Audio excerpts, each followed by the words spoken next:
Soyez bénis dans le nom de Jésus. Nous revenons pour la deuxième partie de notre message. Tu es invincible.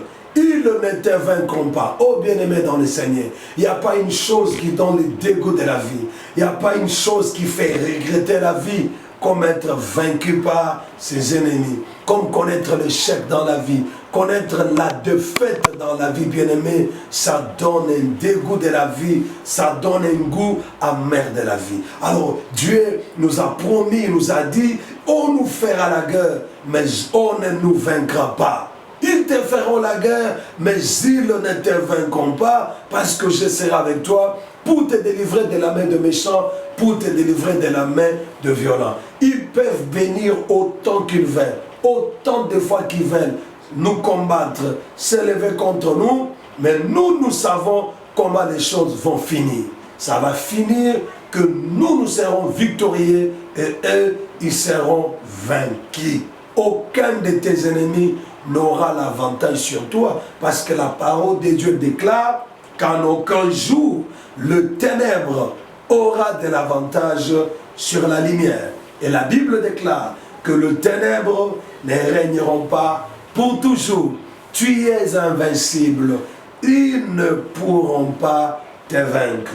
Alors, bien-aimé, la sixième raison pour laquelle tes ennemis ne pourront pas te vaincre, c'est que Dieu t'a déjà entraîné au combat. Oh, comme tu es là, tu es déjà une personne entraînée au combat. Vous savez, dans Psaume 144, le verset 1, David dit que l'Éternel Dieu entraîne ses doigts au combat.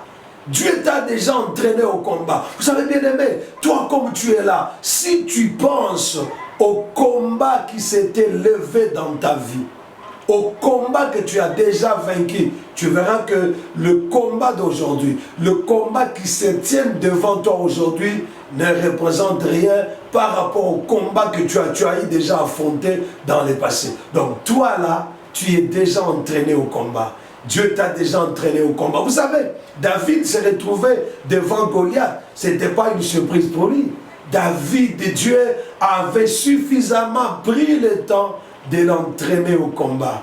Un jour, David dit qu'il faisait paître le troupeau de son père. Il a vu un ours venir. Ah, un ours venir arracher l'île de brebis. David avait poursuivi l'ours. Il avait terrassé l'ours. Il avait tué l'ours et il avait arraché la brebis de la gueule de l'ours. Un autre jour aussi, David raconte qu'il faisait toujours paître le brebis de son père. Un lion est venu. Il a pris une brebis. Il a couru derrière le lion. Il a déchiré le lion et il a arraché la brebis. Tout ça, Dieu était en train d'entraîner David au combat de Goliath. Alléluia. Bien-aimé, tu as surmonté beaucoup de combats.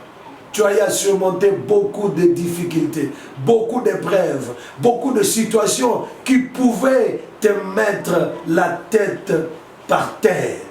Mais Dieu t'a fait triompher. Dieu t'a donné la victoire. Dieu t'a fait vaincre. Dieu t'a préparé au combat qui se trouve, qui se tienne devant toi aujourd'hui. Alors n'aie pas peur.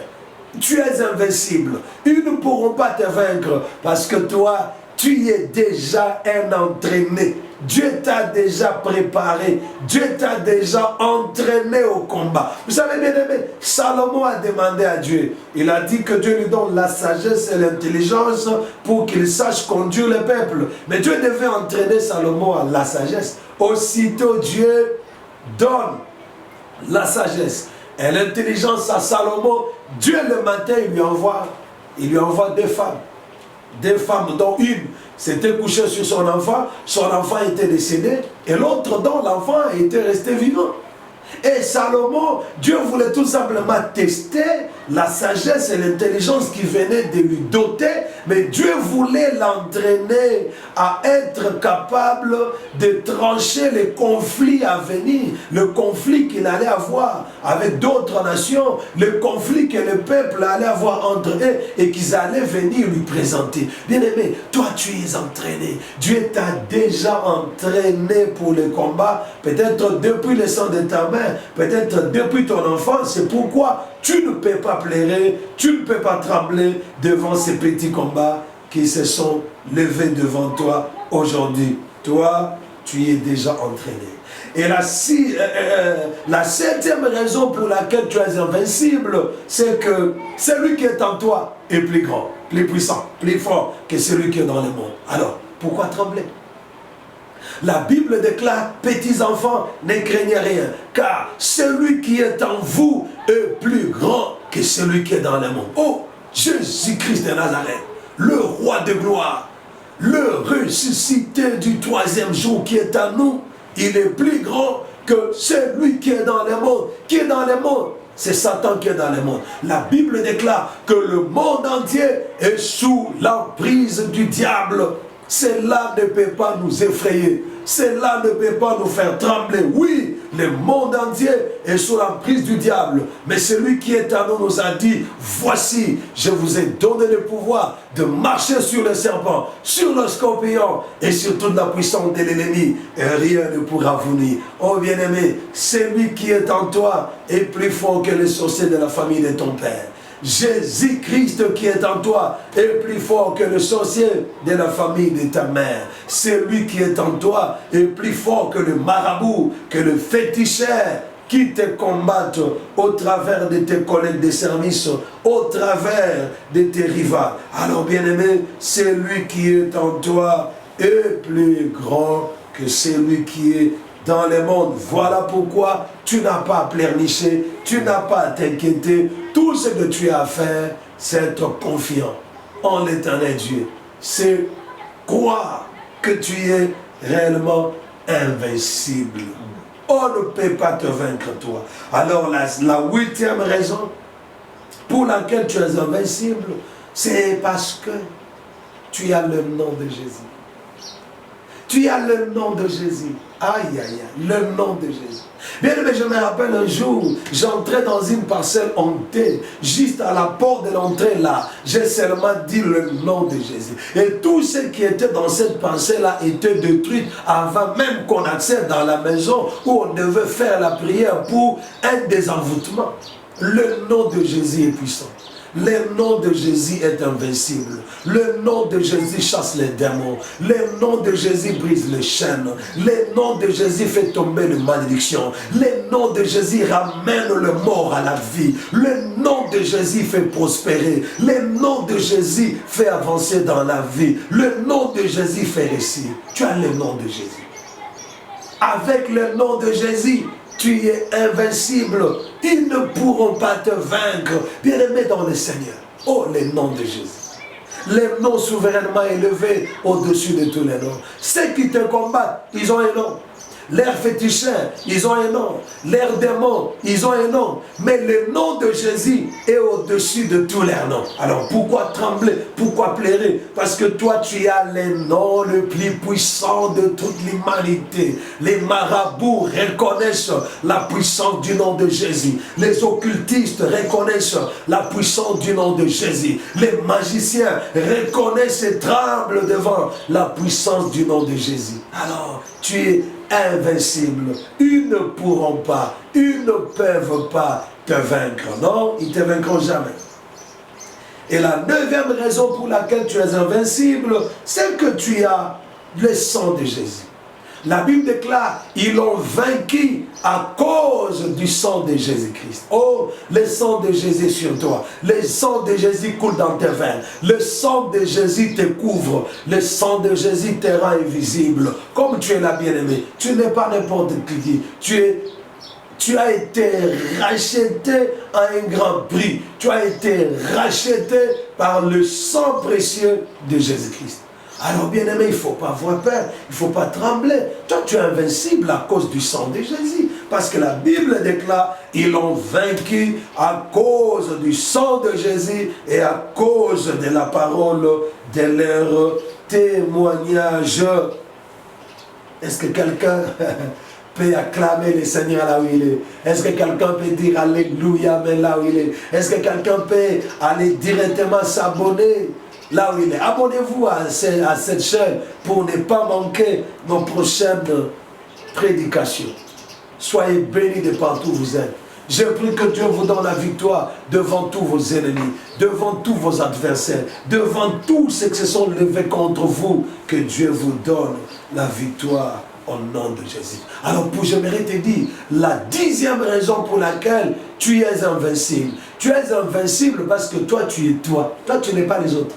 Toi, tu es toi. Si les autres de ta famille ont été vaincus, toi, tu ne seras pas vaincu parce que toi, tu n'es pas et toi, tu es toi. Toi, tu n'es pas Jacques, toi, tu es Pierre. Jacques a été vaincu, Jacques a été tué. On l'a décapité. Mais Pierre n'a pas été tué. Pierre a été sauvé par l'ange. Toi, bien aimé, vous savez, il y a beaucoup de gens qui se découragent quand ils voient que leurs amis, leurs collègues de service ont connu un certain mauvais sort, ont connu certaines difficultés. Alors ils se disent, mais si lui a connu ça, à combien plus forte raison moi. Mais toi, tu n'es pas lui.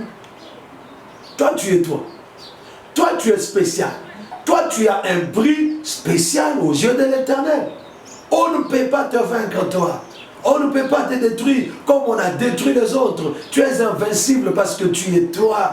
Bien aimé, nous pouvons être de jumeaux, mais nous n'avons pas la même valeur devant Dieu. Nous n'avons pas la même mission sur la terre pour le Seigneur. Nous n'avons pas les mêmes prix devant le Seigneur. Alors toi, tu es toi. Toi, tu es toi. Tu n'es pas les autres. Il ne faut pas te comparer aux autres. Non, parce que tel a connu tel problème.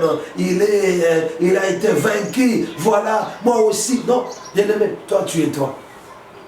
Si ta sœur a divorcé, toi, tu ne divorceras pas au nom de Jésus. Si ta famille est jamais mère du sida, je déclare en tant que prophète de Dieu que toi, tu ne mourras pas du sida au nom de Jésus. Toi, tu ne mourras pas de ceux qui tuent tous les membres de votre famille.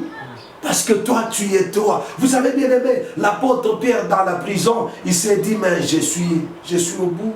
C'est fini. Mon ami et frère, Jacques était ici. On l'a décapité. Quel sera mon sort? Mais bien aimé, Pierre était Pierre. Toi, tu n'es pas les autres. Toi, tu es toi. Voilà pourquoi j'aimerais insister en te disant que tu es invincible. On ne peut pas te vaincre, toi. On ne peut pas te détruire, toi. Parce que toi, tu es toi. Toi, tu es toi. Alors, bien aimé, il ne faut pas pleurer. Il ne faut pas pleurer. Il ne faut pas te comparer aux autres. C'est pourquoi, bien aimé, quand Dieu bénit les autres avant, il ne faut jamais te comparer aux autres. Parce que Dieu, il fait toutes choses bonnes en son temps. Bien aimé, je vous bénis. Je vous rappelle, je vous rassure. J'insiste en vous disant que vous êtes invincibles. Marchez dans l'obéissance. Marchez dans la crainte de Dieu et aucun sorcier, aucun démon de votre famille ne pourra vous vaincre. Soyez bénis dans le nom de Jésus. Et n'oubliez pas de vous abonner à votre chaîne. Que Dieu vous bénisse au nom de Jésus.